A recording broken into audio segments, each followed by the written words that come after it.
क्या है? आज हमारे ध्यान के लिए யோவான் 3வது அதிகாரம் यूहन्ना का 3रा अध्याय 5வது வசனம் वचन पढ़ेंगे।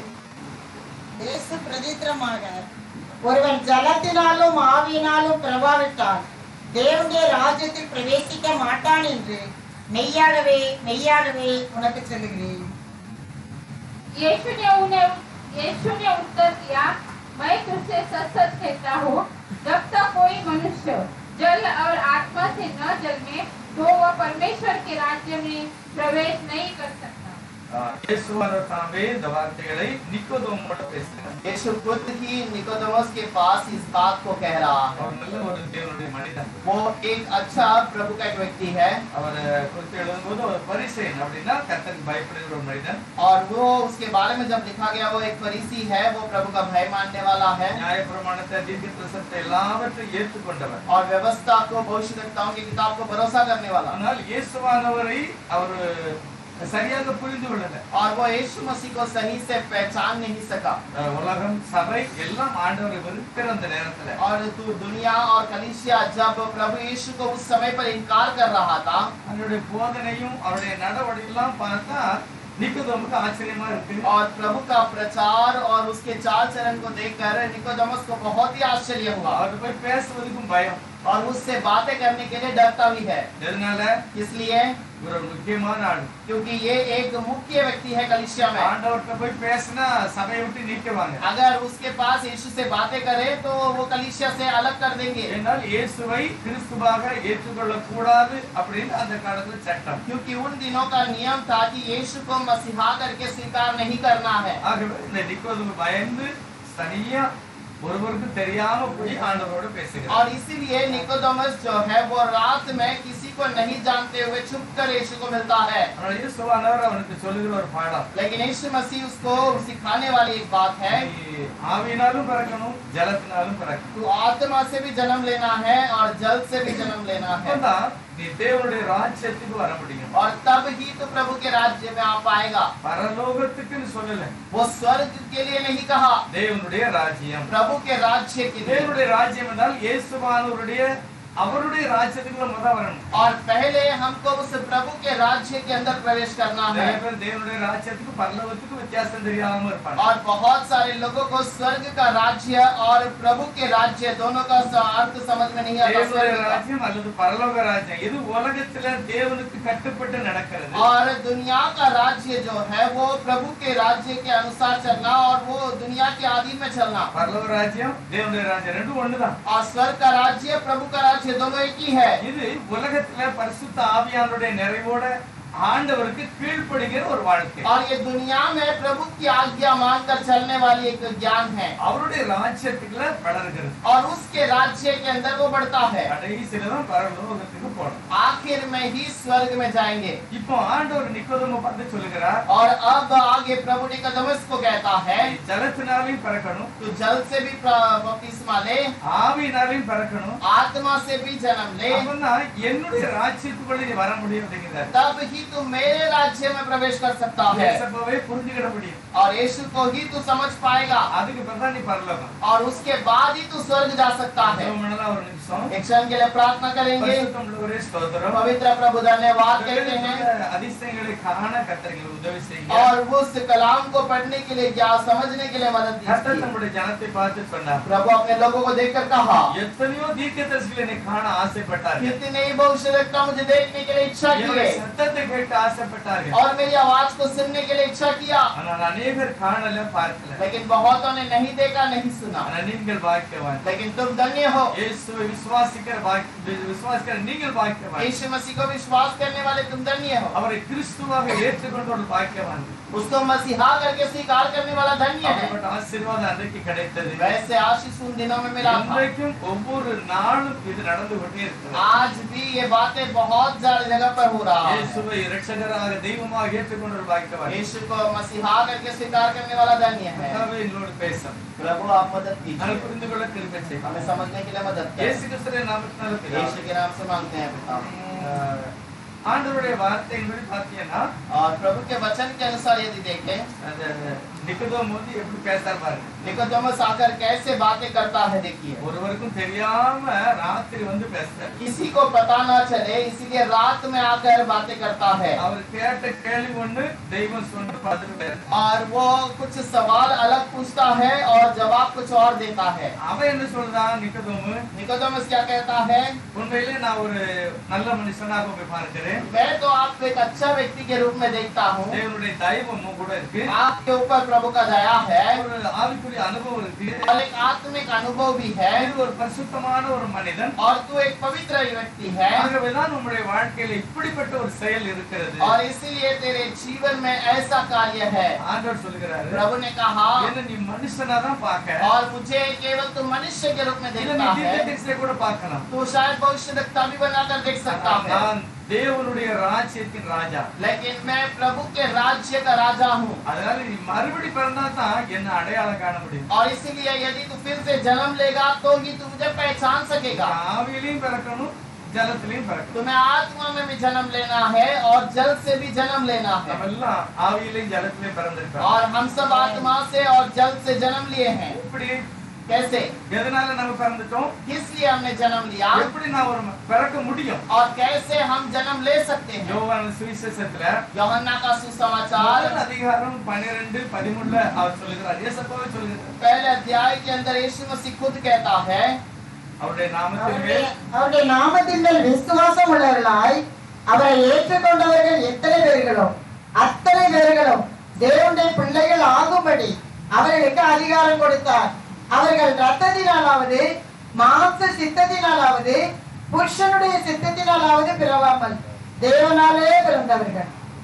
परंतु जिन्होंने उसे ग्रहण किया उसने उन्हें परमेश्वर की संतान होने का अधिकार दिया, अर्थात उन्हें जो उसके नाम पर विश्वास रखते हैं वे न तो लहू से न शरीर की इच्छा से न मनुष्य की इच्छा से परंतु परमेश्वर से उत्पन्न हुए हैं। இந்த பிறப்பு பாருங்க ரொம்ப வித்தியாசம். यह जन्म को देखिए एक अलग तरीके का जन्म எப்படி है। புரிந்து கொள்ள முடியும்? इसे कैसे हम समझ सकते हैं? பேதுரு சொல்லுகிறார், யாக்கோபு சொல்லுகிறார், நீங்க தேவனுடைய வார்த்தையில பிறந்திருக்கிறீங்க. और पतरस और याकूब कहते हैं कि तुम प्रभु के वचन से जन्म लिए हो। நம்மெல்லாம் இயேசுவோட வார்த்தையில மறுபடியும் பிறந்தவர்கள். और हम प्रभु के वचन से, यीशु के वचन से हमने फिर से जन्म लिया है। எதனால மறுபடியும் பிறக்கணும்? किस लिए फिर से जन्म लेना है? எதுக்காக நாம் பிறக்கணும்? किस लिए जन्म लेना है? யோபு ஒரு வார்த்தை சொல்லுகிறார் பாருங்க. अय्यूब एक बात को कहता है, देखिए யோபு 14வது அதிகாரம் अय्यूब का 14वां अध्याय முதல் வசனம். पहला वचन, ஸ்திரீகளிடத்தில் பிறந்த மனுஷன் வாழ்நாள் குறுகினவனும் சஞ்சலம் நிறைந்தவனுமாய் இருக்கிறார். பைபிள் சொல்லுகிறது, ஸ்திரீனிடத்தில் பிறந்த மனுஷன் मनुष्य जो स्त्री से उत्पन्न हुआ है வாழ்நாள் குறைஞ்சது, उसके दिन थोड़े हैं சஞ்சலம் நிறைந்தவன். और वो दुख से बड़ा हुआ है। அப்படின்னா உலகத்துல அவன் நல்லா இருக்க மாட்டான், और इसका मतलब वो दुनिया में अच्छा सफलता से नहीं रहेगा நித்திய ஜீவனுக்கும் போக மாட்டான். और वो नित्य जीवन में भी नहीं जाएगा, அவன் நரகத்துக்கு தான் போவான். वो नरक की ओर ही जाएगा। ரெண்டாவது உயிரோட இருக்க வரைக்கும் சஞ்சலம் தான் இருக்கும். और वो जीवित रहने के तक उसके जीवन में केवल दुख रहेगा। யாரெல்லாம் மறுபடியும் பிறக்கலையோ और जो भी फिर से जन्म नहीं लिया அவன் சஞ்சலம் நிறைந்தவனா இருப்பான். और वो दुख से भरा हुआ ही रहेगा அவன் வாழ்நாள் குறுகினதாக இருக்கும். और उसका जीवन थोड़ा रहेगा। யோசித்து பாருங்க, இப்ப நம்ம ஒரு சில ஆட்களை நீங்களே யோசிக்கங்களேன். आप किसी व्यक्ति को अपने बारे में सोच कर देखिए, நம்ம ஊர்ல யாரெல்லாம் பணக்காரனா நம்ம நினைக்கிறோமோ அவன், और हमारे गांव में जो भी अमीर व्यक्ति है उसके बारे में, இல்ல நாட்டையோ யார் வீட்டையோ கொள்ளையடிச்சவன், और या फिर कोई देश को या कोई घर को लूटने वाले, நல்ல பணக்காரன், अच्छा जो अमीर व्यक्ति है, நிறைய பணம் எங்க எல்லாமோ ஒளிச்சு வைக்காங்க. बहुत सारे धन कहाँ कहाँ छुपा कर रखते हैं। யோபு சொல்லுகிறார், अय्यूब कहता இவன் है, எல்லாம் ஸ்திரீனிடத்துல பிறந்தவன், और ये सब स्त्री से जन्म लिए हैं, வாழ்நாள் உருப்படாது, इसका जीवन भी स्थिर न रहेगा ரெண்டாவது சஞ்சலம் நிறைந்தவனாயிருக்கும், और दुख से भरा हुआ भी रहेगा, நிம்மதியாவே இருக்காது. इसके जीवन में शांति नहीं रहेगी। யோசிச்சு பாருங்க, ஒரு கம்பெனி வச்சிருக்காங்க, இன்னொரு கம்பெனி போடணுமா? और एक कंपनी है तो वो कहेगा कि मुझे और एक कंपनी चालू ஏன்னா करना है, அவன் சஞ்சலம் நிறைந்திருக்கான், क्योंकि उसके जीवन में दुख भरा हुआ है, நிம்மதி இல்ல। उसके मन में शांति नहीं है। ஏசப்பா சொல்லாங்க, लेकिन यीशु कहता है, இதெல்லாம் உலகத்துல பிறந்த அத்தனை பேரும் ஸ்திரீல தான் பிறந்திருக்காங்க। और दुनिया में जन्म लेने वाले हर एक व्यक्ति स्त्री से ही जन्मा है। அப்படிதானே, எல்லாருமே அப்படித்தானே பிறந்திருக்கிறோம்। सब ऐसे ही जन्मे है ना। பைபிள் சொல்லுது, ஜீவனுள்ளோர் எல்லாருக்கும் ஏவாள் யாரு? தாயின்னு போட்டு। और सारे जीवितों का जो माता है वो हवा है करके लिखा है। எல்லாருக்கும் अम्मा யாரு? सबकी माता कौन है? ஏவாள் தான்। हवा है। அப்ப நம்ம எல்லாருமே எப்படிதான் பிறந்திருக்கிறோம்? और हम सब कैसे किसके द्वारा जन्मे हैं? ஸ்திரீயினால் स्त्री பிறந்திருக்கிறோம்। से जन्मे हैं। யோபு ஆவியில நிறைந்து சொல்கிறார், अय्यूब आत्मा में भरकर कहता है, உருப்பட மாட்டான், और ये स्थिर न रहेगा, இவன் நல்லாவும் இருக்க மாட்டான், ये अच्छा भी नहीं रहेगा, சஞ்சலம் நிறைந்தவனாக इसके இருப்பான்। जीवन में दुख भरा रहेगा। ஒரு சிலர் சொல்லுவாங்க, எனக்கு 1 லட்சம் ரூபாய் கிடைச்சா நிம்மதி இருக்கு, और एक कुछ लोग कहेंगे कि मुझे 1 लाख मिल जाए तो शांति होगी, ஆனா 1 லட்சம் கிடைச்சா நிம்மதியா இருக்க மாட்டான்। लेकिन 1 लाख मिल भी जाए तो भी मन में शांति न होगी। சைக்கிள் தான் போறேன், ஸ்கூட்டர் கிடைச்சா நல்லா இருக்கும்। कोई सोचता है मुझे साइकिल ही चलाता हूँ, मैं स्कूटर में चलता तो अच्छा होगा, ஸ்கூட்டர் வாங்கின கூட எப்படியாவது கார் வாங்கினா தான் நிம்மதி। और स्कूटर लेने के बाद कहेगा कि कार लेने के बाद शांति होगी, ஏன்னா அவனுக்கு நிம்மதியே இருக்காது। क्योंकि उसके जीवन में शांति नहीं है। யாருக்கு நிம்மதி இருக்காது? इसके जीवन में शांति नहीं है, இடத்தில் பிறந்தவனுக்கு। और जो स्त्री से जन्मा है, ஆனால் ஆண்டவருடைய வார்த்தையில பிறந்தவன், लेकिन जो प्रभु के वचन से जन्मा है இயேசுவின் நாமத்தில பிறந்தவன், और यीशु के नाम से जो जन्म लिए हैं, அவன் எப்படி இருப்பான்? वो कैसा रहेगा? அவன் தேவனுடைய ராஜ்யத்துக்கு வந்துட்டான், और वो प्रभु के राज्य में आ चुका है, ரொம்ப பரலோகத்துக்கு போவான்। और वो अब स्वर्ग में जाएगा। ஒரு சில பிரசங்கர் சொல்றாங்க, ஜெட் வாங்கணும், और விமானம் வாங்கணும்। बहुत सारे प्रचारक कहते हैं कि हमको अच्छा सा विमान लेना है या कोई जेट प्लेन लेना है, ஜெட் வாங்கினவனே நிம்மதி இல்லாம இருக்கான்। और जिसने जेट लिया है उसके जीवन में शांति नहीं है। என்னெல்லாமோ பண்ணிக்கிட்டு இருக்கான் பாரு। इस दुनिया में अपने मर्जी से कुछ भी करते हैं। யோபு முதல்ல சொல்லிட்டார், अय्यूब ने पहले कह दिया, அவன் சஞ்சலம் நிறைந்திருப்பான், और वो दुख से ही भरा रहेगा, அவன் வாழ்நாளும் குறுகினதுதான், और उसका जीवन भी कम का ही रहेगा, நிம்மதியே இருக்காது। उसके जीवन में शांति न रहेगी। அப்ப நான் என்ன செய்யணும்? तब हमें क्या करना है? இயேசுவனுடைய வார்த்தையில பிறக்க வேண்டும்। यीशु मसीह के वचन से जन्म लेना है। யோவான்ல இயேசப்பா நேரடியா சொல்லுகிறார், एक बार यूहन्ना में यीशु ने ठीक से कह दिया है, என்னுடைய நாமத்தை நீ ஏற்றுக்கொண்டாதான் நீ மறுபடியும் பிறக்க முடியும்। और मेरे नाम को तू स्वीकार करेगा तो ही तू फिर से जन्म ले सकता है। நம்மலாம் யாரு? हम सब कौन हैं? எல்லாரும் என்ன சொல்றாங்கன்னா, இயேசுவின் நாமக்காரர்கள்। हम सब हमको कहते हैं कि ये यीशु मसीह के नाम वाले हैं, எல்லாம் மனுஷனுக்கும் தெரியும், பேய்க்கும் தெரியும்। और सारे मनुष्य भी जानते हैं, शैतान भी जानता है, நம்மள பார்த்து சொன்னா இயேசுவின் நாமக்காரர், और हमें देखकर लोग कहते हैं कि ये यीशु मसीह वाले हैं, நம்மளும் சொல்லணும், ஆமா நாங்க இயேசுவின் और நாமக்காரர்। हमें भी कहना है कि हाँ मैं यीशु मसीह वाला हूँ, நீ எந்த நாமமே தெரியல। और तू कौन सा नाम का है हमें नहीं पता। ஆனா இயேசு போகும்போது அசுத்த ஆவிகள் இவரை தேவனுடைய குமாரன் அப்படி சொல்லி, लेकिन यीशु को जब शैतान ने देखा तब कहा कि ये तो परमेश्वर का पुत्र है இவர் பரிசுத்தர், और ये पवित्र है, இயேசுவானவர் தேவனுடைய குமாரன்। और यीशु मसीह परमेश्वर का पुत्र है, அப்படி என்றால் மனிதனாக அவதரித்த தெய்வம், और इसका मतलब वो मनुष्य के रूप में जन्म लेने அவர் वाला पुत्र, தாவீதின் குமாரன், और वो दाऊद का पुत्र है, மனுஷ குமாரன், मनुष्य का पुत्र है, தேவனுடைய குமாரன்। परमेश्वर का पुत्र எல்லா है। விதத்திலுமே தெய்வம் தன்னை அப்படி வெளிப்படுத்துகிறார்। सारी चीजों में प्रभु अपने आप को प्रकट करता है। யார் இயேசு இந்த தேவனுடைய குமாரனா, மனுஷ குமாரனா, இல்ல தாவீதின் குமாரனா? और कोई क्या वो दाऊद का पुत्र है या परमेश्वर का पुत्र है कि या प्रभु का पुत्र है? யார் அவரு? वो कौन है? அவர் தாவீதின் குமாரனாகவும் இருந்தார், और दाऊद का पुत्र भी था, தேவனுடைய குமாரனாகவும் இருந்தார்। परमेश्वर का पुत्र भी था। எதனால? इसलिए என்னை தேவனுடைய குமாரனாய் குமாரத்திகளை மாற்ற அவர் இப்படி வந்தார்। और मुझे परमेश्वर का पुत्र या पुत्री बनाने के लिए ऐसा किया, ஏனென்றால் ஸ்திரீனிடத்தில் பிறந்தவன் வாழ்நாள் குறுகினவனா இருக்கான், क्योंकि स्त्री से जो जन्मा है उसका जीवन थोड़ा है, சஞ்சலம் நிறைந்தவனா இருக்கான், दुख से भरा हुआ है, அவன் தெய்வத்தை விட்டு தூரம் போய்கிட்டு और இருக்கான், परमेश्वर से दूर चला जाता அவன் है, ஒரு நாள் பரலோகத்துக்கு வர और முடியாது। वो कभी स्वर्ग में नहीं आ सकता। இதை புரிந்த தெய்வம் और इससे समझने वाला प्रभु அவரே வாக்கு கொடுக்கிறார், वो நான் खुद மனிதனாக வருவேன்। वो खुद वाग्दान देता है, मैं खुद मनुष्य के रूप में आऊंगा। பவுல் நிறைய அருமையாக சில வெளிப்பாடு எழுதுவார்। पौलुस बहुत सारी बातों को प्रकट करता है।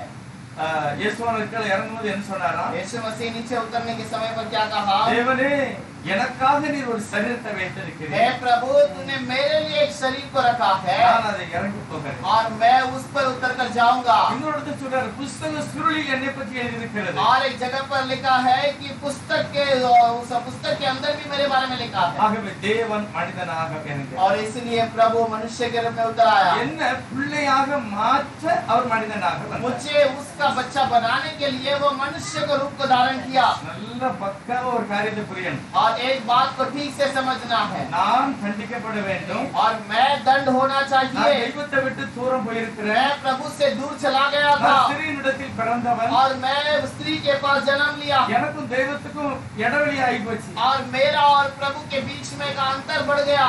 என்ன மாற்றம் அப்படின்னா, अब क्या बदलना है? என்ன மாற்றம் என்ன செய்யணும்? किसे बदलना है? என்ன எப்படி சரி செய்ய முடியும்? मुझे कैसे मैं सही बना सकता हूँ? யோசித்து பாருங்க, ஒரு மனுஷனை எப்படி சரி பண்ண முடியும்? थोड़ा विचार करके देखिए एक मनुष्य को कैसे सही किया जा சிலர் सकता ஒரு है। தங்கத்தை கொண்டு ஆசனத்தை கொடுத்து ஒரு பொருளை செய்வாங்க. और कुछ लोग सोना को देखकर उससे कुछ चीजें बनवा कर लेते हैं கொஞ்ச நாள் போட்டுட்டு திரும்ப அதை வேற ஒரு பொருளா மாத்திடுவாங்க. और उसे थोड़ा दिन पहन लेते हैं, फिर उसी सोने को फिर से देकर वो दूसरे में बदल देते हैं। மாற்ற முடியுமா? மாற்ற முடியாதா? बदल सकते हैं कि नहीं? மாத்திடலாம். बदल सकते हैं। ஆண்டவர் கூட எரேமியா பார்த்து சொல்கிறார், प्रभु भी यिर्मयाह को देखकर कहता है, எரேமியா நீ கொய்வனோட வீட்டுக்கு போ. यिर्मयाह तू वो कुम्हार के घर पर जा। அவர் நல்லா சொல்லியிருக்காங்க பாரு, ஒரு கொய்வன் எப்படி பாத்திரத்தை செய்யறானோ அப்படி நானும் உங்களை செய்வேன் அப்படி சொல்லியிருக்கலாம். प्रभु ठीक से बोल सकता था कि जैसे कुम्हार बनाता वैसे ही मैं तुम्हें बनाता हूँ, ஆனா அதெல்லாம் அவர் சொல்லல. लेकिन प्रभु ने ऐसे नहीं कहा। நீ போய் பாரு और அப்படிங்கிறார். प्रभु ने कहा तू कुम्हार के घर पर जा, वहाँ पर जाकर देख। அவர் போய் நிக்கிறாரு. और ये जाकर खड़ा है அவர் பாத்திரம் செய்யிட்டார், முக்கால்வாசி ரெடி ஆயிடுச்சு. और उसने एक बर्तन बनाया, करीब उसका जो 90% वो तैयार हो गया ஆனா திடீர்னு அது சரியில்லை. और अचानक वो थोड़ा सा बिगड़ा உடனே அந்த பாத்திரத்தை அப்படியே அமுக்கி பிச்சு திரும்ப வேற ஒரு और பாத்திரம் फिर செய்கிறார். से उस बर्तन को तोड़कर उसने पूरा दबाकर उस मिट्टी को फिर से नए बर्तन में बनाया। அது எழுதியிருக்கிறது, அவனுடைய கையில் இருக்கும் போதே அந்த பாத்திரம் கெட்டு போயிடுச்சு. और उस पर लिखा है जब वो बर्तन उसके हाथ में था तब उसी समय पर वो बिगड़ गया। அது கையில இருக்கும் போதே கெட்டு போயிடுச்சு. वो हाथ में रहने के समय पर बिगड़ गया। உடனே அவர் அதை திரும்பவும் வேறு ஒரு பாத்திரமாக செய்கிறார். फिर से उसे नए बर्तन में बदल देता है। நல்லா நான் புரியணும். हमें अच्छे से समझना है நம்ம எப்ப கெட்டு போனோம்? हम कब बिगड़ गए थे। ஆதாம் ஏவாள் எப்ப கெட்டு போனாங்க? आदम और हवा किस समय पर बिगड़ गए थे। தோட்டத்துக்கு வெளியே போன பிறகு தோட்டத்துல இருக்கும்போது. बगीचे के बाहर जाने के बाद या बगीचे के अंदर। இதைத்தான் கர்த்தர் சொல்றார், அவன் தோட்டத்துல இருக்கும் போதே கெட்டு वो போயிட்டான். एदेन बगीचे के अंदर रहने के समय पर बिगड़ गया நான் நினைத்து உருவாக்கினது பாத்திரம் கெட்டு போயிட்டு. और मैंने जो विचार करके बनाया वो बर्तन बिगड़ गया என் கையில இருக்கும் போதே கெட்டு போயிட்டு. और मेरे हाथ में जब था उसी समय पर बिगड़ गया। அதனால 14 அதிகம் வாசிக்க வேண்டாம். அதுல எழுதியிருக்கிறது, उसके 14वां अध्याय पर यिर्मयाह के अंदर அந்த பாத்திரத்தை தீயில வச்சு சுட்டு உடைஞ்சு வச்சுனா ஒண்ணுமே பண்ண முடியாது. और उस बर्तन को अगर आग में डालकर उसे गर्म किया गया उसके बाद वो टूट जाता है तो कुछ नहीं का लाभ होगा, उसे कोई लाभ ना ஆனா होगा। இது அப்படி இல்ல. लेकिन ये ऐसा नहीं है। அந்த சிருஷ்டிகளுடைய கரத்தில் அவருடைய கட்டுப்பாட்டுக்குள்ள இருக்கும்போதே பாத்திரம் கெட்டு போச்சு. और जब उस रचना करने वाले के हाथ में हम रहते हैं उसी समय पर वो बिगड़ गया। உடனே அவர் செய்கிறார், அந்த பாத்திரத்தை வேற ஒரு பாத்திரமாக நினைத்து. तुरंत तो क्या करता है उस बर्तन को नए में बदलता है। நான் சொல்றது நல்லா கொஞ்சம் யோசிக்கணும். मैं जो बोलता हूँ अच्छे से सोचिए। நீங்களே யோசிக்கணும். ஏசப்பா என்னை நீங்க எப்படி உருவாக்க வேண்டும் என்று நினைத்தீர்கள்? हे प्रभु तूने मुझे कैसे बनाने के लिए विचार किया है। யோசித்து பாருங்க. आप विचार करके அதுல देखिए। எழுதியிருக்கிறது, அவர் செய்துகிட்டு இருக்கும் போதே சரியில்லாம போயிட்டான். और जब वो बना ही रहा था उसी समय पर वो बिगड़ गया। ஆனா கர்த்தர் கூறப்படுது, लेकिन प्रभु ने उसे दूर नहीं தெய்வம் देखा। என்னை மறுபடியும் அவருக்கு இஷ்டமான ஒரு பாத்திரமாக और உருவாக்குகிறார். प्रभु ने फिर से मुझे उसको जैसा चाहता है वैसे मुझे बनाया। நம்ம எல்லாம் இப்ப என்ன எப்படி செய்திருக்கிறாரு? हम सब अभी प्रभु ने हमें कैसे बनाया है, திரும்பவும் உருவாக்குகிறார். हमें फिर से बनाता है। இதைத்தான் மறுபடியும் நீ பிறக்க வேண்டும். और यही बात को कहता है कि फिर से जन्म लेना है। இயேசுவை நீ கடவுளாக தெய்வமாக ஏற்றுக்கொள்ள. यीशु को प्रभु और खुदा करके मानना है। இயேசுவும் ஒரு கடவுள் இல்ல. यीशु भी एक खुदा नहीं இயேசுவும் ஒண்ணு மூணுல ஒண்ணு இல்ல. और यीशु भी तीन में एक नहीं அவரே சர்வ வல்லமையுள்ளவர் என்று और ஏற்றுக்கொள்ள. वही सर्वशक्तिमान करके स्वीकार करना है। நமக்கு புரியவே முடியல. देखिए उसे समझ ही नहीं पाया। அம்மா வயித்துல நான் எப்படி பிறக்க முடியும்? मैं माँ के पेट में फिर जाकर फिर से कैसे जन्म लूंगा। இவ்வளவு நீ படிச்சிருக்க, உனக்கு புத்தி இல்லையா? प्रभु ने कहा तू इतना पढ़ा लिखा है तुझे ज्ञान नहीं நீ ஒரு போதகன். और तू तो शिक्षक है। நீ ஒரு பெரிய அதிகாரி. तू तो एक बड़ा अधिकारी है। நீ ஒரு பெரிய அதிகாரி தெரியுமா? तू तो बड़ा अधिकारी है, पता है? இவரை பத்தி மூணே இடத்துல தான் பைபிள் இருக்கு. इसके बारे में 3 जगह पर लिखा है बाइबल में। ஒரு இடத்துல கூட்டம் போட்டு பேசுறாங்க. एक जगह पर बहुत यहूदियों का झुंड बातें करते हैं। இவரை எப்படியாவது ஆள ஓச்சிரணும். इस व्यक्ति को कैसे भी नाश कर लेना है। இயேசுவானவரை விடக்கூடாது. यीशु को नहीं छोड़ना है। இவரை சீக்கிரமா சட்டம் போட்டு இவர் என்ன செய்யணும்?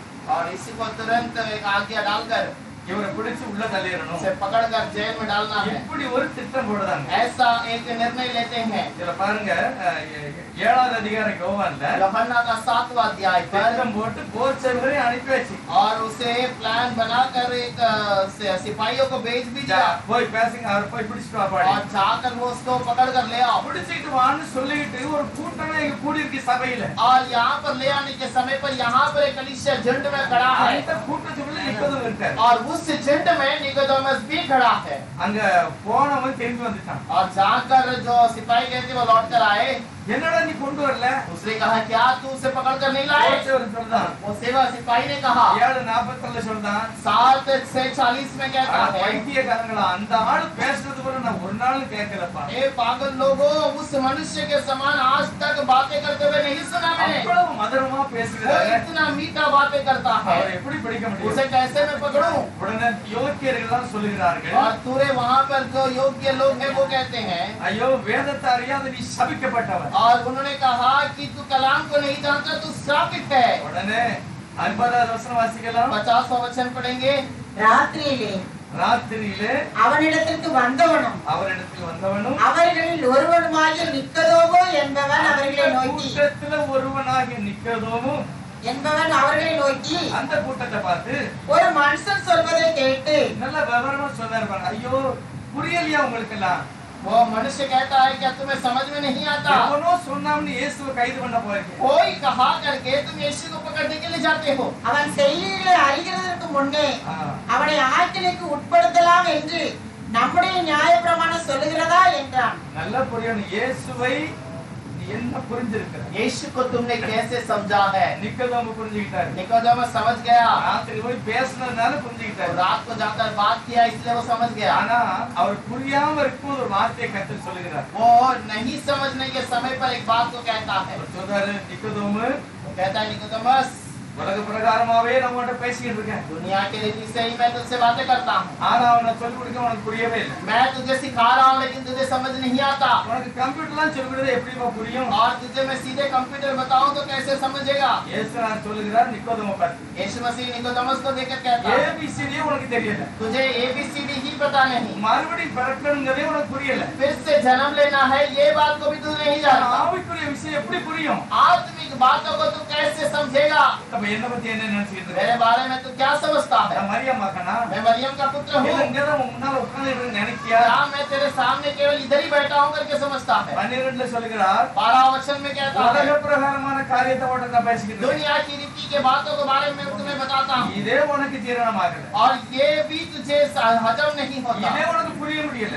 ये बातें तू समझ नहीं पाता। ஆவிக்குரிய விஷயம், यदि आत्मिक बातें, பரலோக விஷயம் स्वर्ग की बातें நல்லா காதை கொடுத்து கேள அப்படிங்கிறார். अच्छे से कान देकर सुन ले। 13வது வசனம் சொல்லுகிறது, 13 वचन में देखिए பரலோகத்திலிருந்து இறங்கினவரும் और को जो स्वर्ग में से जो उतरा है, இதே நேரத்துல பரலோகத்தில் இருக்கிறவருமான इसी समय पर स्वर्ग में जो बैठा भी है, மனுஷகுமாரனை அல்லாமல் பரலோகத்துக்கு ஏறினவன் ஒருவனும் இல்லை. मनुष्य के पुत्र को छोड़कर स्वर्ग में चढ़ने वाला और कोई नहीं। மனுஷகுமாரன் உலகத்திலேயும் பூமியில இருக்கிறார். मनुष्य का पुत्र स्वर्ग में पृथ्वी में एक ही समय ஒரே पर ஒரு है, தெய்வம் தான், एक ही खुदा है। பிதாவாகிய தெய்வம். वो पिता परमेश्वर அவர் சிருஷ்டிகர். और वो रचना करता है அவர் மனுஷன்கிட்ட வந்து பேசும்போது மனுஷனா और தான் वो இருப்பார். मनुष्य से बातें करने के समय पर मनुष्य ही है பரலோகத்தில் தேவனா இருப்பார். और स्वर्ग में प्रभु है। ஆனா ஒரு மனுஷனுக்கு உள்ள வரணும் அப்படின்னா एक मनुष्य के अंदर यदि आना है तो பைபிள் தேவனுடைய ஆவி உனக்குள்ள இருக்கு. बाइबल कहती है कि प्रभु की आत्मा तुम्हारे अंदर है, இயேசு உனக்குள்ள இருக்கிறாரு, यीशु तुम्हारे अंदर है, கிறிஸ்து உனக்குள்ள இருக்கிறாரு. मसीहा तुम्हारे अंदर है। எல்லாம் புரியணும். ஒரே ஒரு சர்வ வல்லமையுள்ளவர். अच्छे से समझना है, एक ही அந்த सर्वशक्तिमान இயேசு எனக்குள்ள வந்தாதான் நான் மறுபடியும் பிறப்பேன். वो यीशु मेरे अंदर आएगा तो मैं फिर से जन्म ले सकता हूँ। நான் தேவனுடைய பிள்ளையாய் மாற வேண்டும். मैं प्रभु का बच्चा बनना चाहिए। எப்படி? कैसे? இயேசுவை ஏற்றுக்கொண்டா தான் முடியும். यीशु को स्वीकार करूंगा तो ही होगा। இந்த யோபு இன்னொரு வசனம் சொல்றாரு பாருங்க. ये अय्यूब और एक बात को कहता है, देखिए 25வது அதிகாரத்துல ஒரு சிநேகிதர் சொல்றாங்க. யோபு இல்ல, சிநேகிதர். और अय्यूब के 25वें अध्याय पर उसके मित्र उससे कहते हैं, 4வது वசனத்துல 4वां वचन, இது அவருடைய சிநேகிதர். இப்படி இருக்க மனுஷன் தேவனுக்கு முன்பாக நீதிமானாய் இருப்பது எப்படி? ஸ்திரீகளிடத்தில் பிறந்தவன் சுத்தமாய் இருப்பது எப்படி? இது யோபுட்ட பேசிட்டு இருந்த சிநேகிதன் சொல்றான். ये अय्यूब से बातें करने वाले दोस्त कहते हैं। தாவீது ராஜா கூட சொல்றார் சங்கீதம் 51ல. और दाऊद राजा भी कहता है भजन संहिता 51 के अंदर, என் தாய் என்னை பாவத்தில் சுமந்திருக்கிறாள். मेरी माँ ने मुझे पाप में गर्भवती हो गई அதனால தான் நீ மறுபடியும் பிறக்கணும். और इसीलिए तुम्हें फिर से जन्म लेना है। நீதிமொழி 29ல போட்டிருக்கு. और नीति वचन के अंदर 20:9 में लिखा है, சாலமன் சொல்றாரு, என் இருதயத்தை சுத்தமாக்கணும்னு யாராவது சொல்ல முடியுமா? और सुलेमान कहता है, क्या कोई कह सकता है कि मेरा मन शुद्ध है? பிரசங்கி 7:20ல சொல்கிறாரு. और समुपदेशक 7:20 में कहता है, ஒரு பாவமும் செய்யாத உலகத்திலே இல்லையா? एक भी व्यक्ति ऐसा नहीं जो पाप नहीं किया है। யோபு 14:14. और अय्यूब 14:14 के अंदर, என் வாழ்நாள் ஒரு பெரிய ஒரு அழிவை நோக்கி போகிறது. और मेरा पूरा जीवन एक नाश की ओर जा रहा है। இன்னும் தாவீது சொல்கிறார், और दाऊद कहता है, எல்லாரும் வழி விலகி ஏகமாய் கெட்டு போனார்கள். और सारे लोग रास्ते छोड़ दिए और वो नाश की ओर जाते हैं। பவுலே சொல்றார், ரட்சிக்கப்பட முந்தி சொல்றார், पौलुस उद्धार पाने के पहले कहता है, நிர்பந்தமான மனுஷன், और मैं एक अभागी मनुष्य हूँ, அவருக்கு இஷ்டமா நான் வாழவே முடியல. और उसके मर्जी के बिना मैं उसके मर्जी से मैं जीवन बिता ही नहीं पाता। எப்படி வாழ முடியும் அப்படிங்கிறார். मैं कैसे सही जीवन बिता सकता हूँ? இயேசுதான் ஒரு மனுஷனை வாழ வைக்கணும். यीशु ही केवल एक मनुष्य को सही जीवन बिता सकता है। இருதயம் எல்லாவற்றை காட்டிலும் கேடு நிறைந்தது. हृदय सारी चीजों से बुरा है। அதனால யோபு சொல்லுகிறார், इसलिए अय्यूब कहता है, ஸ்திரீனிடத்தில் பிறந்தவன் வாழ்நாள் குறுகினவன் சஞ்சலம் உள்ளவன். स्त्री से जो जन्मा है वो जीवन है उसका थोड़ा है और वो दुख से भरा हुआ रहेगा। என்னது அவனுக்கு கிடைச்சாலும் வாங்கினாலும் அவனுக்கு திருப்தி வராது. और उसके पास से कुछ भी वो ले तो उसको तृप्तता नहीं रहेगी। அவன் திருப்தி அடைய மாட்டான். वो तृप्त न होगा। யார் திருப்தி அடைவார்? कौन तृप्त होगा? தேவனை ஏற்றுக்கொண்டவன். जो प्रभु को स्वीकार किए हैं। அப்போஸ்தலன் பவுல் சொல்றாரு, प्रेरित पौलुस कहता है, அவன் ஜெயில இருக்கும்போது பாத்தீங்கன்னா, वो जेल में रहने के समय पर, அவர் ஜெயில இருக்கிறாரு, जेल में जब था, நியாயாதிபதிலாம் நியாயம் விசாரிக்காங்க. 2-3 न्याय करने वाले उसके न्याय का पूछताछ करते हैं। அவன் சொல்லிட்டான், ஜெயில அந்த அதிகாரி சொல்லிட்டாரு, उस अधिकारी ने कह दिया, இவன் மரணத்துக்கு ஏதுவான ஒரு குற்றம் செய்யல, और ये मरण के विरोध में कोई दोष तो नहीं किया, அதனால பவுலை யார் பார்க்க வந்தாலும் தடை பண்ணாதங்க, விட்டுருங்க और அப்படின்னு. इसलिए पौल को कोई मिलने के लिए आता है तो उसे मिलने के लिए छोड़ दो। நிறைய பேர் பார்க்க வராங்க. बहुत लोग उसे मिलने आते हैं। ஜெயில பார்க்க போறவங்களுக்கு தெரியுமா? பார்க்க போறீங்களா யாராவது? क्या आप किसी को जेल में कभी देखने के लिए गए हैं? அவரால பார்க்க தெரியும். मैं एक व्यक्ति को जेल में देखने के लिए गया था। நிறைய பேர் நல்ல கூட்டு குழம்பெல்லாம் வச்சு கொண்டு வருவாங்க. बहुत सारे लोग अच्छा खाना वाना सब बना कर लेकर आते அதை हैं செக்கிங் பண்ணி உள்ள கொடுப்பாங்க. और उसे चेक करके अंदर சில छोड़ते பணம் हैं। கொடுப்பாங்க. कुछ लोग அவங்களுக்கு फल எது देते हैं, எது விருப்பமா அதை கொடுப்பாங்க. जो पसंद है वो देते हैं। பவுலுக்கு என்ன கொடுத்திருப்பாங்க? पौलुस को क्या दिया रहेगा? அவருக்கும் விருப்பமானதை கொடுத்திருப்பாங்க. शायद उसको भी जो पसंद है वो दिया रहेगा। அதிகாரிக்கு புரிஞ்சு போச்சு. लेकिन अभी वहाँ के अधिकारी को पता चल गया। இப்ப நிறைய பேர் வந்து போயிருக்கான், இவன்ட்ட பணம் நிறைய இருக்கு. बहुत सारे लोग इसको मिलने के लिए आते हैं, इसके पास पैसा बहुत है। பைபிள்ல கிளியரா போட்டிருக்கு, பவுலை அடிக்கடி கூப்பிட்டு பேசினான். और पौल को बार बार बुलाकर बातें किया। நமக்கு ஏதாவது பணம் கொடுப்பான்னு நினைக்காம போடுறது. और वहाँ पर लिखा है कि हमको कुछ पैसा देगा, ऐसा वो विचार में बुलाया। புரிஞ்சுக்கிடணும், அவன் ஜெயில இருக்கும்போது பவுல்கிட்ட பைசா இருந்தது. और इसका मतलब हमें समझना है, जब जेल में पौल था तब उसके पास पैसे अधिक थे, அவன்கிட்ட போறதில்லை. उसका कोई कमी घटी नहीं था। அவனே சொல்றான், இவன் நம்ம ஓயாம பேசணும்னா நமக்கு என்ன துட்ட கொடுத்து வெளியே போயிடுவான். और वो कहता है, वो जेल का अधिकारी कहता है, इसे बार बार बुला के बात करूं तो वो कुछ पैसे मुझे देगा, मैं उसे छोड़ दूंगा। ஆனா பவுல் இல்ல, அவன் அதெல்லாம் செய்யல. लेकिन पौल ने ये ऐसा कार्य ஆனா नहीं किया। ஏன் பவுல் சொல்கிறார்? यही पौलुस कहता है, எனக்கு வாழ்ந்திருக்கவும் தெரியும், और मुझे अच्छा फलदारी बढ़कर रहना भी வாழ்ந்திருக்கவும் पता है, தெரியும், और मैं नम्र दीनता से रहने को भी पता है, ஒண்ணுமில்லாம இருக்கேன்னு தெரியும். और कुछ भी नहीं है तो भी मैं जीवन बिता நான் सकता हूँ। குறைவுள்ளவனா இருந்தாலும் அநேகரை நிறைவுள்ளவனாய் और மாற்றுகிறேன். मैं कमी घटी का हूँ, फिर भी मैं बहुतों को भरपूर में करूंगा। அந்த மாதிரி பேசக்கூடிய ஆள் தான் பவுல். और ऐसा व्यक्ति ही पौलुस है। நிறைய பரிசுத்தவான்கள் இன்னைக்கு அப்படி பேசுறாங்க. बहुत सारे पवित्र लोग आज भी ऐसे बातें करते हैं காரணம் இவங்கெல்லாம் மறுபடி பிறந்தவர்கள். क्योंकि ये सब फिर से जन्म लिए हुए लोग எதுவும் हैं டென்ஷன் இருக்காது. इनका कोई चिंता नहीं இருக்கிறதுக்கு கர்த்தருக்கு நன்றி சொல்லுவாங்க. और जो है उसके लिए प्रभु का धन्यवाद இல்ல है இல்லன்னு சொன்னாங்கன்னா, और ये सब अगर नहीं है करके कहा तो இருக்கிறதுல திருப்தி இல்ல அப்படின்னா और जो है उस पे मैं तृप्त नहीं हूँ करके कहा மறுபடி तो பிறக்கல. इसका मतलब फिर से नहीं நீ जन्मे சரீரத்தில் பிறந்திருக்கிறாய். और तू स्त्री से जन्मा है ஆகவே உன் வாழ்நாள் குறுகினதா இருக்கு, और इसलिए तेरा जीवन थोड़ा है சஞ்சலம் உள்ளதா இருக்கு. और वो दुख से भरा हुआ है இது உலகத்தானுக்கு. ये दुनिया के लोगों ஆனா के लिए। தேவ பிள்ளைகளுக்கு அப்படி இருக்கக்கூடாது. लेकिन प्रभु के बच्चों के लिए ऐसा नहीं होना மறுபடி चाहिए பிறந்தவர்கள். जो हम फिर से जन्म है பவுல் சொல்றார், எப்படி எனக்கு வாழ தெரியும்? और पौलुस कहता है मैं कैसे भी जीवन बिता सकता நான் हूँ அப்படி போதிக்கப்பட்டிருக்கிறேன்னு பவுல் சொல்றார். पौलुस कहता है मैं ऐसा सिखाया गया हूँ நம்மளும் கூட அப்படிதான் இருக்கணும். हम भी वैसे ही रहना எத்தனை பேர் சந்தோஷமா இருக்கிறீங்க? कितने लोग आप खुशी से हैं சந்தோஷமா யாருங்களா कितने இருக்க? लोग खुशी से हैं இல்ல யார்தான் பிறந்தோம் அப்படின்னு இருக்கமா? या फिर ऐसा विचार करते हैं कि क्यों हमने जन्म लिया அப்படி இருந்ததா என்ன நீ மறுபடி பிறக்கல. ऐसा है तो इसका मतलब आप फिर से जन्म नहीं लिए வாழ்நாள் குறுகினது, आपका जीवन थोड़ा சஞ்சலம் நிறைந்தது. और दुख से भरा हुआ யார் நீ மறுபடியும் பிறக்கணும்? क्यों फिर से जन्म लेना है இல்லன்னா அப்படிதான் இருக்கும். नहीं तो ऐसा ही रहेगा ஏசப்பா அதுக்கு தான் உலகத்துக்கு வந்தாங்க. इसी कारण तो यीशु पृथ्वी पर आया தங்கத்தை நீ புதுசு புதுசா மாத்திரலாம். और सोने को तो नए नए में बदल सकता है தேவன் கையில இருக்கிற பாத்திரத்தை மறுபடியும் வேறையா और மாத்திரலாம். वो कुम्हार के हाथ में की बर्तन को वो बार बार बदल सकता है என்னை அப்படி ஒண்ணும் செய்ய முடியாது. लेकिन मुझे ऐसा नहीं किया जा सकता என்னை புதுசாக்கணும்னா मुझे यदि नए में बदलना है தேவன் எனக்கு பதில் வந்து पर प्रभु मेरे लिए दोबारा आकर அவரே அந்த பொய்வனுடைய கையில இருக்கிற களிமண்ணை போல உடைக்கப்பட்டு और वो ही वो कुम्हार के हाथ के मिट्टी के समान तोड़े जाकर அவர் அப்படிதான் சொல்லி இருக்கிறது. वैसे ही लिखा है எபிரேயர் 2:14 அப்படிதான் இருக்கு. रानियों का 2:16 में ऐसे ही लिखा என்ன है போட்டிருக்கு? क्या लिखा है பிள்ளைகள் மாம்சத்தையும் இரத்தத்தையும் உடையவர்களா இருக்க और जो बच्चे मांस और लहू के हैं इसी कारण அவரும் அவர்களைப் போல மாம்சத்தையும் இரத்தத்தையும் और உடையவர். वो भी उनके समान मांस और लहू का बन गया எனக்கு इसलिए எனக்கு பதில் வந்திருக்கிறார். मेरे कारण बदलने के लिए எனக்கு பதில் और அடிக்கப்படுகிறார். मेरे बदले में मार खाने के लिए எனக்கு பதில் और அவமானப்படுத்தப்பட்டார். मेरे बदले अपमान किए जाने के बदले துப்புனாங்க. और उसके ऊपर निंदा की எல்லாமே ஒரு மனிதனுக்கு பதில் ரூபமாக.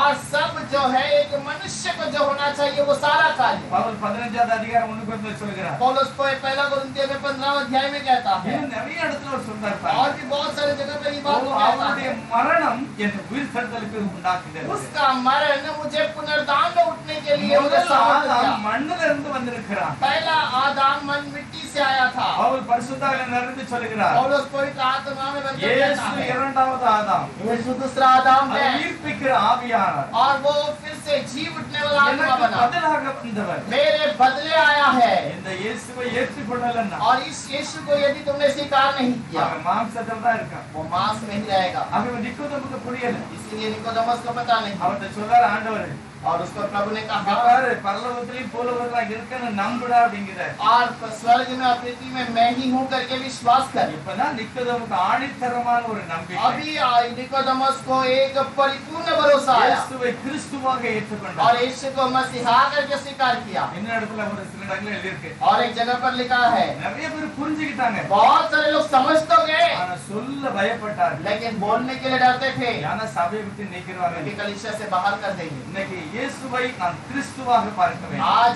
यीशु को मसीहा करके देखना அவர் है சர்வ வல்லவராக பார்க்க और வேண்டும். उसे सर्वशक्तिमान करके அந்த देखना है வார்த்தையை நான் ஏற்றுக்கொண்டு நடக்கணும். அதுதான் மறுபடியும் பிறக்கிறது. और उसके वचन को स्वीकार करके चलना है यही उसका पहला विचार है மறுபடியும் பிறந்தது எப்படி தெரியும்? फिर से जन्म लिया कैसे पता चला நம்ம பக்கத்து வீட்டுக்காரங்களே சொல்லணும் இந்த ஆளு முத மாதிரி இல்லைன்னு. और हमारा पड़ोसी कहना चाहिए कि ये व्यक्ति पहले के समान नहीं है முத மாதிரி இல்ல. पहले के समान नहीं है மாறி இருக்காங்க. और ये बदल गया है இவன் முன்னால ஒரு மாதிரி இருந்தா இப்போ ஒரு மாதிரி இருக்கு. पहले तो ये अलग प्रकार का था ये अभी बदल गई है நிறைய பேர் சபைக்கு வந்தாலும் மாற மாட்டாங்க. और बहुत सारे लोग कलीसिया में आने के बावजूद भी नहीं ஏன்னா बदलते மறுபடியும் பிறக்கிறதுக்கு ஆண்டவருடைய வார்த்தை தான் மெயின். क्योंकि फिर से जन्म लेने के लिए प्रभु का वचन मुख्य है இதை பார்க்கவே மாட்டாங்க. उसे देखते ही இதை नहीं வாசிக்கவே மாட்டாங்க. और उसे पढ़ते भी नहीं வார்த்தை பார்க்காதனால வாய்க்காதனால அவனுக்கு ஒரு ஆசீர்வாதம் இருக்காது. और वचन को नहीं पढ़ने से नहीं देखने से कोई लाभ ना होगा வசனம் பாசா அவன் மறுபடியும் பிறப்பான். वचन को पढ़ते हैं तो वो नया जन्म लिया है। அது மட்டும் இல்ல, உலகத்துல எல்லாவற்றிலும் மேன்மையாக கர்த்தர் வைப்பார். इतना ही नहीं, प्रभु सारी चीजों में महिमा में रखेगा। ஆசீர்வாதத்துக்கு ஒரே ஒரு வழிதான். आशीष के लिए केवल एक ही रास्ता है। ஆசீர்வாத கூட்டத்துக்கு போனதுனால இல்ல, आशीष की सभा में गए थे या प्रार्थना में गए थे इसलिए नहीं, ஒன்னு கொடுத்ததுனால இல்ல, या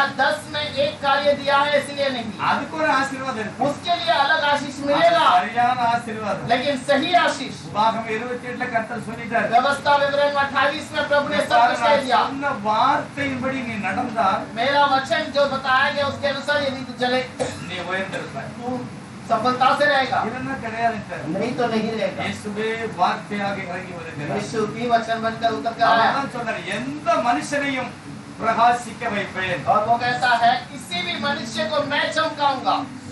பிரகாசம் வந்து எதுல, வாழ்க்கையில மட்டும் இல்ல, அவருடைய பொருளாதாரம் எல்லாத்துலயும் பிரகாசம். प्रकाश केवल उसके जीवन में नहीं बल्कि उसके घर के सारे चीजों में प्रकाश चमकेगा। அவருடைய வேலையிலே ஆசீர்வாதம், उसके काम में आशीष होगी, சரீரத்திலே ஆசீர்வாதம், शरीर में आशीष होगी, எல்லா விதத்திலும் கர்த்தர் அவனை மேன்மையாக வைப்பார். सारे चीजों में प्रभु उसको महिमा में रखेगा। அடிக்கடி யோசிக்கணும் யோபு பற்றி. बार बार अय्यूब के बारे में सोचना है। சிறியனிடத்தில் பிறந்தவன் வாழ்நாள் குறிகனவன், और स्त्री के पास जो जन्मा है वो जीवन में तोड़ा है, அவன் சஞ்சலம் நிறைந்தவன். वो दुख से भरा हुआ है। சஞ்சலம் நிறைஞ்சிருந்ததுன்னா மறுபடியும் பிறக்கல. और अगर दुख से भरा हुआ है तो फिर से जन्म नहीं लिए हैं। ஆண்டவர் மனிதர்களை ஆசீர்வதித்தார். और प्रभु ने मनुष्य को आशीष किया। ஆண்டவர் முதல் ஆசீர்வதித்தது கடல்ல உள்ள ஜீவராசிகள். और प्रभु ने पहला आशीष किया है आज जो समुद्र के अंदर की जो जीव जंतु, இரண்டாவது மனிதனை, दूसरा मनुष्य को, மூணாவது ஓய்வு நாள்.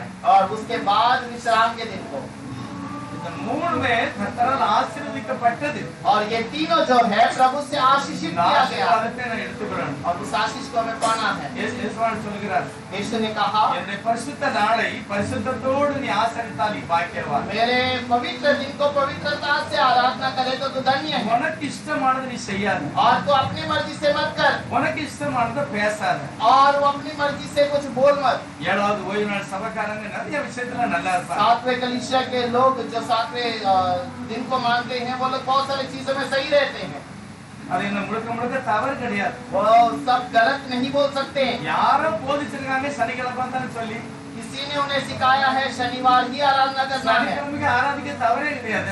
शनिवार को आराधना करना गलत नहीं। புதிய ஏற்பாட்டை நீ தினமுமே ஆராதிக்கணும். और नए नियम में तुम्हें हर दिन आराधना करना है। யாரோ சொல்லிருக்காங்க சனிக்கிழமை ஆராதிக்கணும். किसी ने कहा है कि तुम्हें शनिवार को आराधना करना நம்ம है। ஞாயிற்றுக்கிழமைக்காரங்க பெரிய பாக்கியம் வேணா நமக்குள்ள அதை விட ஃபேமஸ் இருக்கு. और अगर हम रविवार के वाले जो आराधना करते हैं वो धन्यवान हैं तो उनके अंदर और बड़ी चीज होनी चाहिए, அவனோட ஃபேமஸா இருக்கு. क्योंकि उनसे भी हमें बड़ा होना चाहिए। சனிக்கிழமை அனுப்பி கொடுக்க மாட்டாங்க, और वो शनिवार के दिन चूल्हा नहीं जलाते, எதுவுமே வேலை செய்ய மாட்டாங்க. कोई काम नहीं करते। அவனோட ஆட்டோ கேட்டா விட்டு தினமும் ஓடுறதுக்கு கொடுத்திருந்தாலும் சனிக்கிழமை ஓட்ட மாட்டாங்க. और उनका ऑटो चलाने के लिए आदि किसी के पास दिए हैं तो वो ऑटो भी चलाने के लिए उस दिन उस व्यक्ति को छुट्टी देते हैं। யாருக்காவது ஓட்ட கொடுத்தா கூட ஓட்ட விட மாட்டாங்க. अगर किसी को चलाने के लिए दिया हो तो उसको भी छुट्टी दे देते हैं। நம்மளோட ஃபேமஸா இருக்காங்க. हमसे भी वो बढ़कर है।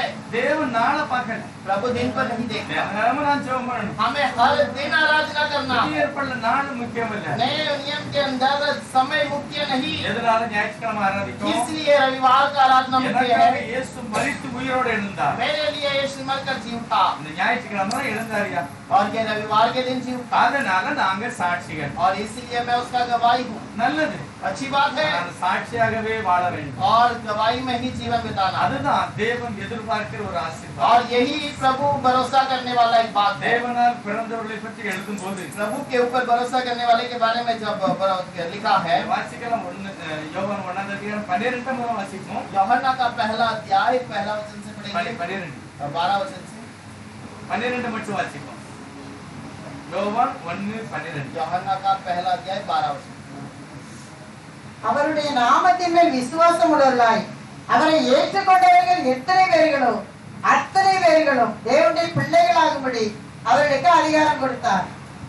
परंतु जिसनों ने उसे ग्रहण किया उसने उन्हें परमेश्वर की संतान होने का अधिकार दिया।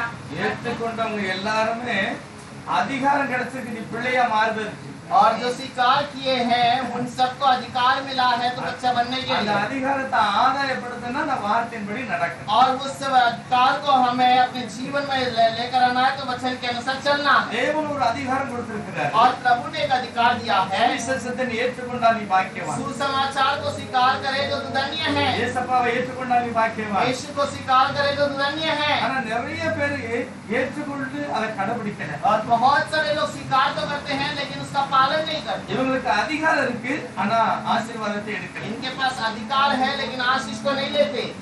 ரேஷன் கடையில எல்லாம் கடைக்கு ஃப்ரீயா ஆனா நான் போய் வாங்கல.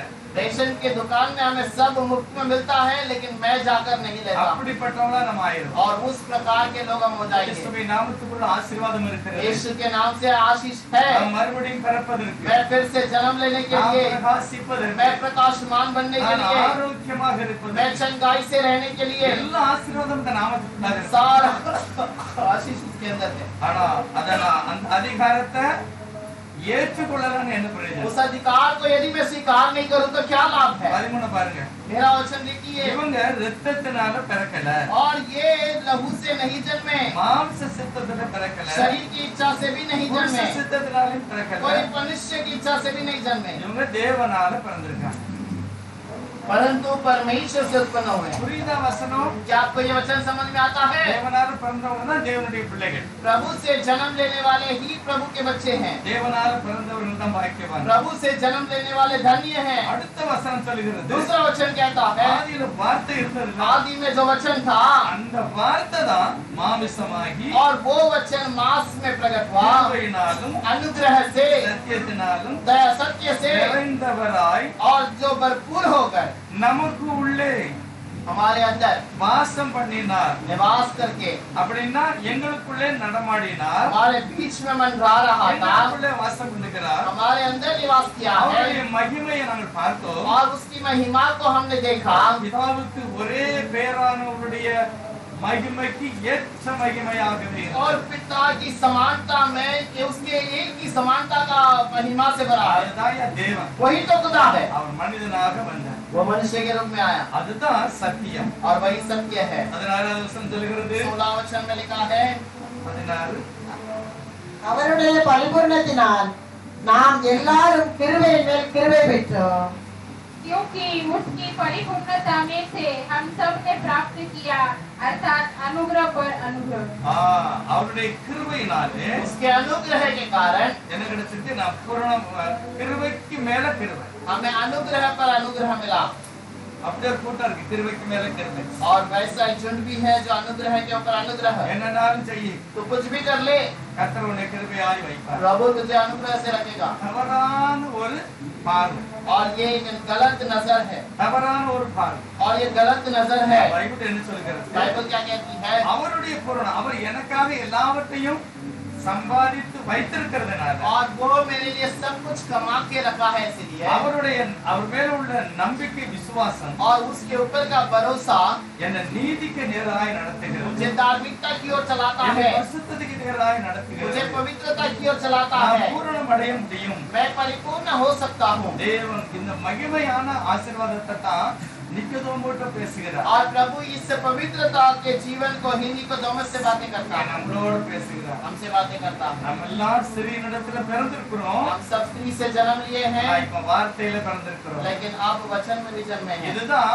ஆவிக்குரிய நிலையில உயர்வானது. और यही आत्मिक रीति से एक இவங்க परिपूर्णता है। வித்தியாசமாகவே தன்னை வெளிப்படுத்த வேண்டும். ये लोग अपने आप को अलग प्रकार से प्रकट இது करेंगे। எப்படி தெரியும்? ये कैसे पता चलता है? பாத்தீங்கன்னா பேதுரு இவங்கெல்லாம் ஆண்டவரோட நெருங்கி முழுசுமா ஒப்பு கொடுத்தவங்க. और ये सारे लोग प्रभु को एक अलग प्रकार से अपने आप को परिपूर्णता से अर्पण किए। நம்மள போல இல்ல, நம்மள விட அவங்க பரிசுத்தமா இருந்தாங்க. हमारे समान नहीं बल्कि हमसे भी वो बढ़कर पवित्र थे। அவங்களுக்கு இல்ல உலகம் இல்ல, முழுதும் கிறிஸ்துவின் ஆவியினால் நிரப்பப்பட்டாங்க. और उनके अंदर दुनिया ने इतनी परिपूर्णता से प्रभु की आत्मा भरी हुई थी। நம்மளும் நம்புறோம், ஆனா முழுமையான நம்பிக்கைக்கு வரல. और हम भी भरोसा तो करते हैं लेकिन उस परिपूर्ण भरोसा में नहीं है। விசுவாசம் இருக்கு, विश्वास तो है ஆனா நம்பிக்கைன்னு வரல. लेकिन भरोसा नहीं आया। நம்பிக்கைன்னா ஈசாக்கை எடுத்து பலிபீடத்துல கிடத்துதான் நம்பிக்கை. और भरोसा जो है ईसाक को निकाल कर उसको बलि के स्थान में बलि के लिए चढ़ा देना। விசுவாசித்தார், और विश्वास तो किया। வான்னு சொல்ல விசுவாசம் சொல்ல இப்ப நம்பிக்கை காமிங்கிறார். और प्रभु कहता है तू जो भरोसा करता है उसे परिपूर्ण करके दिखा। சரின்னு ஒரு பலிபீடத்தை கட்டி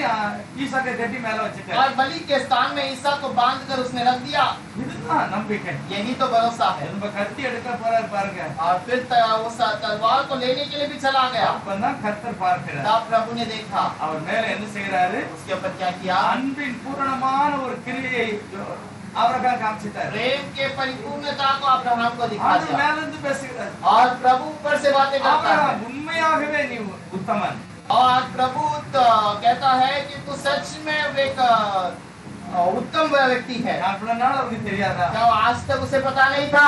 எனக்கும் உங்களுக்கும் உணர்வு வரும்படி இது எழுதியிருக்கு. और मुझे और आपको बताने के लिए ये लिखा हुआ है। நீயும் இந்த மாதிரி நடக்கணும். तू भी इसी प्रकार चलना है। இக்கட்டுல தெய்வத்தை நீ சார்ந்து இருக்க வேண்டும். संकट में प्रभु के भरोसे पे रहना। அவர் பாத்துக்கிறவார்னு சொல்லணும். और वो देख लेगा करके இந்த भरोसा करो। வார்த்தை கர்த்தர் சொன்ன உடனே ये बातें जब प्रभु ने कहा அவர் முதல்ல என்ன சொன்னாராம்? वो पहले क्या किया? ஆபிரகாமே நான் இப்பொழுது பார்க்கிறேன் நீ உத்தமனானவர். अब्राहम मैं अभी देखता हूँ कि तू उत्तम है। நீ ஒரு விசுவாசி. तू एक विश्वासी है। நீ நல்லவன். एक अच्छा व्यक्ति है। நான் உண்மையிலே நீ நல்லவனாக நீ பார்க்கிறேன். और मैं आज तुझे एक बहुत अच्छे व्यक्ति के रूप में देखता हूँ। அத சொன்ன உடனே उसे कहने के बाद ஆண்டவர் அதுக்கு பிறகு பேசல. प्रभु ने उसके बाद बातें नहीं ஆனா की। ஆபிரகாமுக்கு ஒரே சந்தோஷம். பிள்ளையை கூட்டிட்டு கீழே போகல. अब्राहम को बहुत खुशी हुई। वो बच्चे को लेकर नीचे नहीं गया। ஆபிரகாம் உடனே பாக்குறாரு. अब्राहम ने तुरंत ஐயா देखा பலிபீடம் கட்டியாச்சு. बलि का स्थान तो बना பலி दिया। வரை குடுன்னு சொல்லிட்டாரு. बलि चढ़ाने के लिए भी बोल दिया। மார்க்கெட்டும் பக்கத்துல இல்ல. और मार्केट पास में भी नहीं है। பக்கத்துல இல்ல.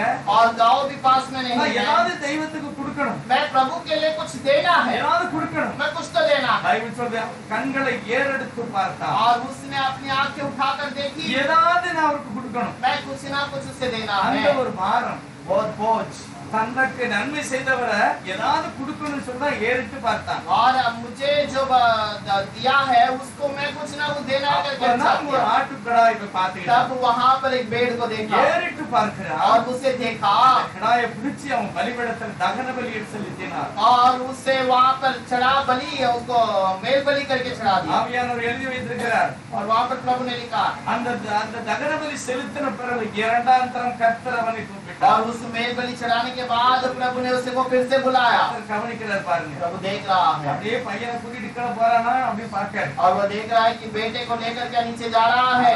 ஆபிரகாம் ஏதாவது நான் செய்யணும். अब्राहम देखता है कि मैं कुछ तो करूं। அவன் கண்களை ஏறெடுத்து பார்த்தபோது वो आंखों को उठाकर देखा। அவனுடைய தேவை சந்திக்கப்படுகிறது. उसकी जरूरत पूरी की गई। அவனுடைய தகன பலிக்குள்ள ஆடு கிடைச்சிக்கிட்டு और उसका मेल बलि का भेड़ मिल गया। அவனே பலி செலுத்துகிறான். और तुरंत उसने बलि தகன चढ़ाया। பலி செலுத்தும் போது தெய்வம் கண்டிப்பா அவனுக்கு வாக்கு கொடுக்கும். और वो बलि चढ़ाने के समय पर जरूर प्रभु ने वहां पर वाग्दान दिया। பரிசுத்தாவியானவர் எப்படி இருக்கிறாரு? पवित्र में प्रभु ने कैसे लिखा है। இரண்டாம் தரம் கர்த்தருடைய தூதனானவர் அவனை நோக்கி और दूसरी बार प्रभु के स्वर्गदूत ने उसे देखा। ஆபிரகாமே हे अब्राहम நான் ஒண்ணு மட்டும் இல்ல मैं केवल உன் तुझे नहीं சந்ததியையே நான் ஆசீர்வதிப்பேன். तेरे संतान को आशीष करूंगा। அவர்கள் பிசாசை ஜெயிப்பார்கள். और वो शैतान को जीतेंगे। அவர்கள் வெற்றி அடைவார்கள். वो जय पाएंगे। உன் சந்ததி तेरा संतान। அதைத்தான் பவுல் சொல்கிறார். சந்ததினா ஈசாக்கு இல்லையா?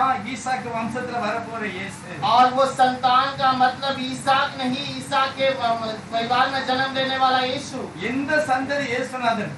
और ये संतान यीशु मसीह है। எந்த இயேசு குடும்பத்துல நீ பிறந்தனாதான் और ये यीशु के जीवन में यदि तू जन्म लेता है மேற்கொள்ள முடியும். शत्रु को जीतेगा, சாத்தானை ஜெயிக்க முடியும். शैतान को जीतेगा, உலகத்திலும் ஜெயிக்கணும். दुनिया में भी जीतेगा, வாழ்க்கையிலும் ஜெயிக்கணும். जीवन में भी जीतेगा। அந்த விசுவாசத்தை கர்த்தர் நமக்கு और தந்தார். उस विश्वास को प्रभु हमें देता है। அந்த ஆயுதம் நம்ம கையில இருக்கு. और वही तो वो हथियार हमारे हाथ में அவர்தான் है। இயேசுநாதர். वही यीशु है। அவர்தான் சர்வ வல்லமையுள்ளவர். और वही सर्वशक्तिमान है। அந்த நான் வாயினால அறிக்கை செய்யணும்.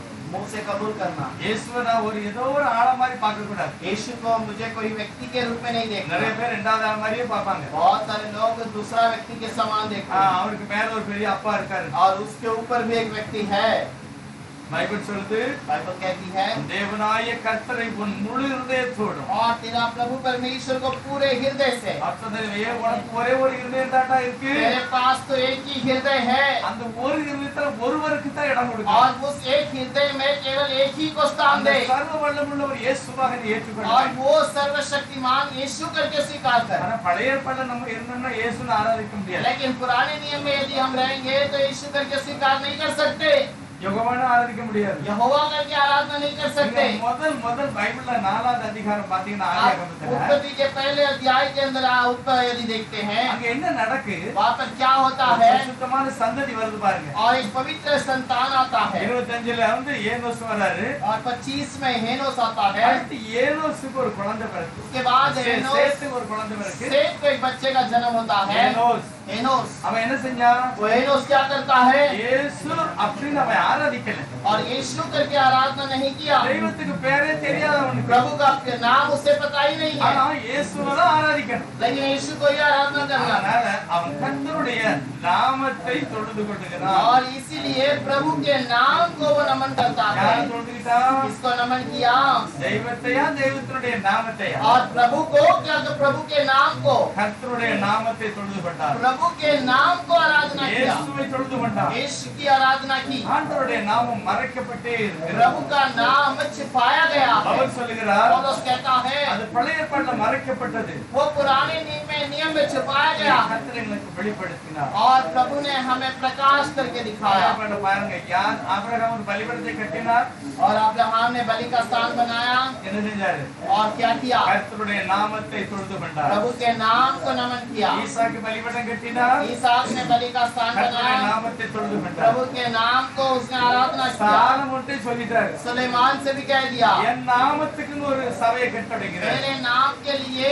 एक भवन बना, ஆனா நாமம் தெரியாது, लेकिन नाम तो बताया नहीं गया, யாருக்குமே தெரியாது. किसी को उसका नाम नहीं நாமத்தை पता தான் தொழுதுக்கிட்டாங்க. और केवल नाम की आराधना की है। கர்த்தர் என்றால் எல்லா கருமுக்கும் காரணம். और सारे चीजों का वो मुख्य कारण बना। அந்த பெர்க்மன்ஸ் அருமையாக பாட்டு பாடுகிறார். और भाई बर्कमन ने बहुत अच्छे से गीत ஒவ்வொரு गाया। பெயருக்கும் ஒரு அர்த்தம். हर एक नाम का एक अर्थ है, ஆனா உண்மையிலே தெய்வத்தினுடைய பெயர் அல்லது, लेकिन वो प्रभु का नाम नहीं है। அவர் அற்புதம் செய்தார், और वो जो अद्भुत उस समय पर किया அவர் கூட வருகிறார், और वो साथ में आता அவர் है, விடுதலை वो செய்கிறார், छुटकारा देता है சுகமாக்குகிறார். और वो चंगाई करता है। எல்லாம் வெளிப்படையாக சொல்லி ஆராதித்தது. ये सब वो बताव कर आराधना करता है। தெரியாத ரகசியம் என்ன தெரியுமா, और जो अनदेखा रहस्य क्या है, அவருடைய நாமம்.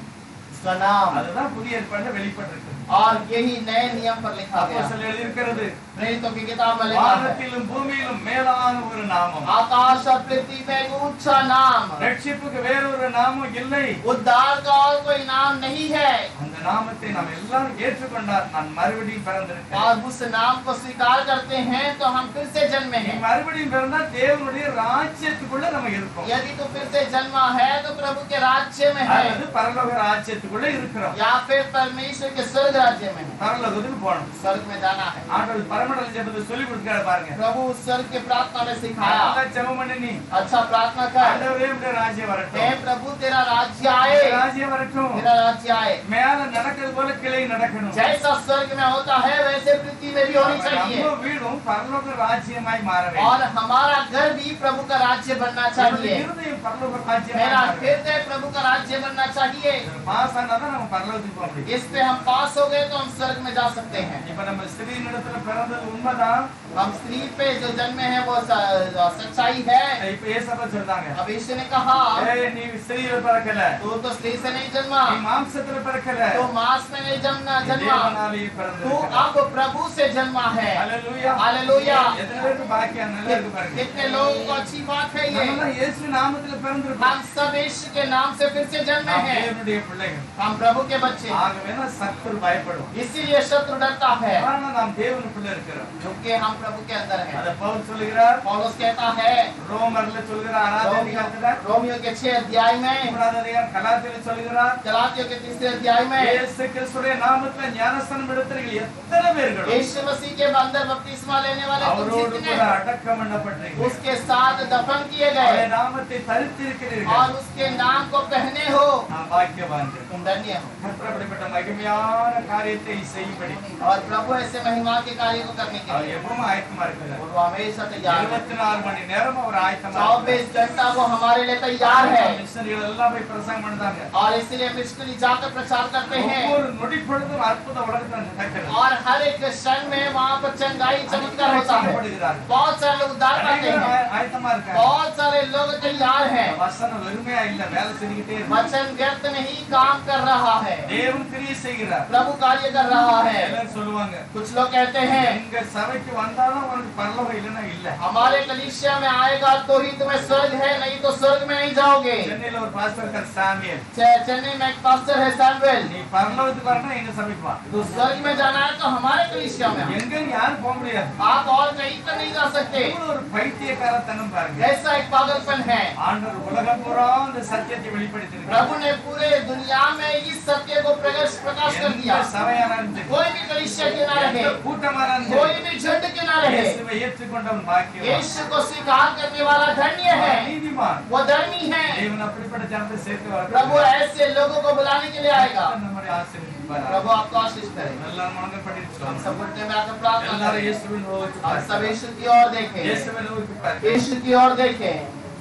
இயேசுவின் நாமம் என் நாவிற்கு சுகீதம் நாடியந்தனியன் நாரனேயா இயேசுவின் நாமம் என் நாவிற்கு சுகீதம் நாடியந்தனியன் அரனேயா தேனிலும் இனிமை எழுத்து மகிமை தேனிலும் இனிமை இறைத்தும் உரிமை இயேசுவின் நாமம் என்ன வெற்றி சுகீதம் நானிரந்தனியன் அரணியா இயேசுவின் நாமம் என்ன வெற்றி சுகீதம் நானிரந்தனியன் அரணியா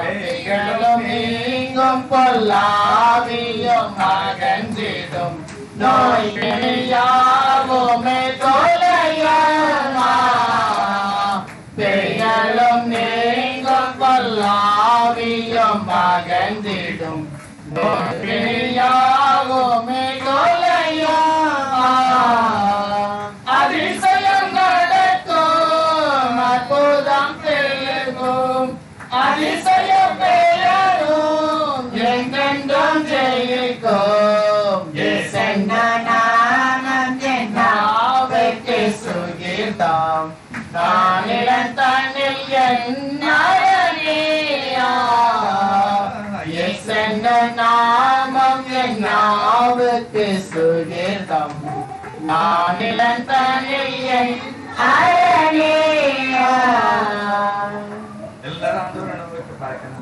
प्रभु की ओर देखें। பரிசுத்தரே ஸ்தோத்திரம். हे पवित्र प्रभु धन्यवाद। இரக்கமுள்ளவரே ஸ்தோத்திரம். अनुग्रह करने वाले धन्यवाद। அன்பு கூர்ந்தவரே முஸ்தபா. पहले प्रेम करने वाले धन्यवाद। நாமத்தை ஏற்றுக்கொண்டவர்களுக்கு அதிகாரம் கொடுத்தவரே ஸ்தோத்திரம். आपके नाम को स्वीकारने वाले को प्रभु अधिकार दिया इसलिए धन्यवाद। செல்லுங்க. उठकर जाओ, எல்லாரையும் சீஷராக்க. सबको छेले बनाओ நான் கட்டளையிட்டதை கைக்கொள்ளும்படி போதி. और मैं जो तुम्हें सिखाता हूं उसे पालन करने के लिए बताओ। கர்த்தர் இந்த வசனம் அப்படியே நடப்பதற்காக நன்றி. प्रभु ये वचन ऐसे ही पूरा होने के लिए मदद। இருளில் இருந்த வெளிச்சத்தை பார்ப்பதற்காக நன்றி. अंधकार में रहने वाले उजाले को देखने, இருளின் அதிகாரம் அழிக்கப்படுவதற்காக ஸ்தோத்திரம். अंधकार का उजाला उजाला अंधकार को नाश करे। தான் தனக்கு கொஞ்ச காலம் உண்டு என்று நினைச்சார். शैतान जानता है उसका समय बहुत ही थोड़ा है, अनेक நீதிமான்களுக்கு விரோதமாய் बहुत ही धर्मियों के विरोध में खड़ा है, பரிசுத்தவான்களுக்கு விரோதமாய் இருக்கிறார். पवित्र लोगों के विरोध में खड़ा है। சபிக்கப்பட்ட ஆவிகளை கடிந்து கொண்டு वैसे श्रापित आत्मा को नाश करते हैं। மனம் திரும்ப வேண்டும். मन फिराने दे। இயேசுவே உம்முடைய கிருபை ஏற்றுக்கொள்ள வேண்டும். यीशु आपके नाम का आपका अनुग्रह को स्वीकार கர்த்தர் करें। இரக்கம் பாராட்டுவீரா. अनुग्रह कीजिए। கர்த்தருடைய பிரசன்னம் எங்களோடு கூட எப்பொழுதும் இருக்கட்டும். प्रभु आपकी प्रशंसा हमेशा இந்த हमारे நாமத்தினால் संग है। நான் வெற்றியை ஆசீர்வாதத்தை எடுத்துக் கொள்ளுகிறேன். आपके नाम से हम आशीष को स्वीकार करें। இயேசுவினுடைய நாமத்தினாலே பிதாவே. यीशु के नाम से मांगते हैं पिता। ஆமென்.